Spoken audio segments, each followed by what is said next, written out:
Time to ease up a bit. This shouldn't merely be a blitz entirely devoted to one-and-gunners and old action games. Here, for example, is a bit of classic puzzling for the NES, a genre that doesn't usually get a look in here, but we'll see a couple in the blitz.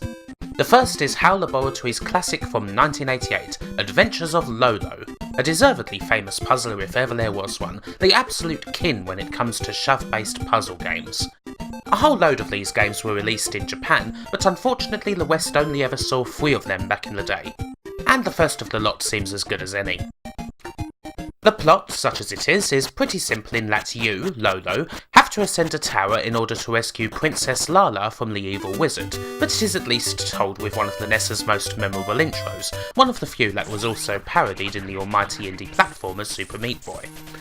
Each room in the tower has a puzzle to be solved, there's 5 rooms in every floor and 9 floors to beat, making for plenty of puzzling fun. The puzzles are all about collecting hearts. Once you collect them all, the chest opens up, and reaching the chest clears the room of obstacles and opens the door. Easy! Except you're going to have to go quite a long way to do all of that. The thing with this game is that generally I do get bored with shoving games, ones that involve clearing paths by moving blocks and what have you. But Lolo is so far above anything else in the genre due to the variety in the play. Every level seems to change things up that little bit more.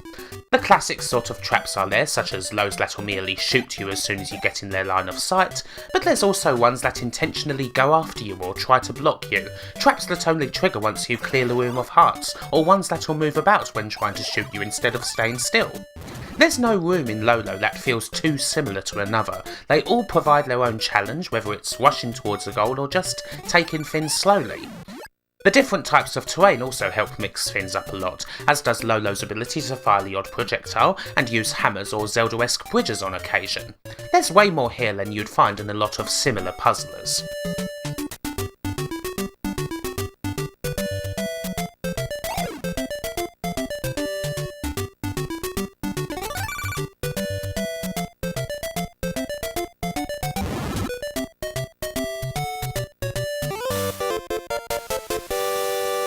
The beauty of this game is often all in that time before the first move. Nothing starts up until Lolo moves, so you can spend as long as you like carefully considering your position, visualising what you're going to do before you try to put it into action.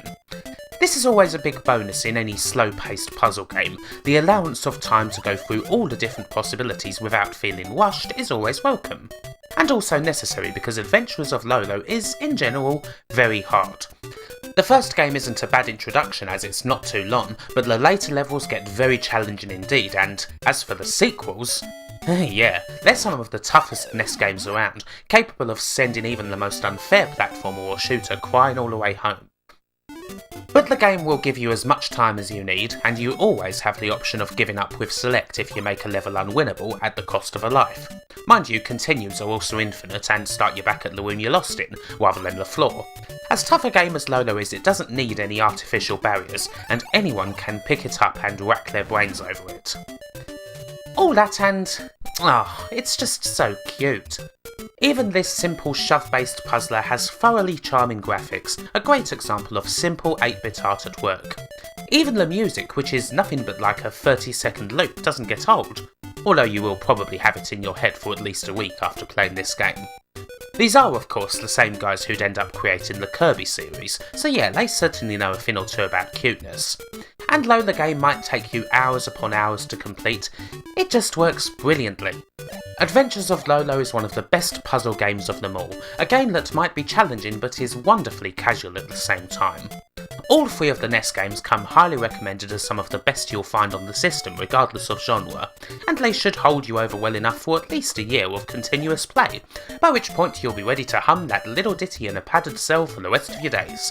All together now.